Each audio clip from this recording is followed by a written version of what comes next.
అమరమైన నీ చరితం, విమలమైన నీ రుధిరం, ఆత్మీయముగా ఉత్తేజపరచిన పరివర్తన క్షేత్రము.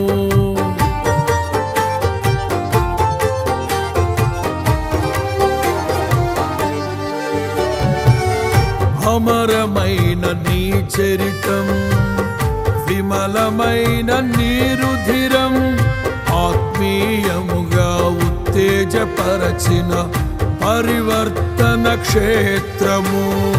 ఇన్నాళ్ళుగా నన్ను స్నేహిల్చి ఇంతగా ఫలింపచేసితివి. ఈశ్వర సంపదనంతటితో అభినయించినే పాడెదను. ఉండలేను, బ్రతుకలేను నీ తోడులే.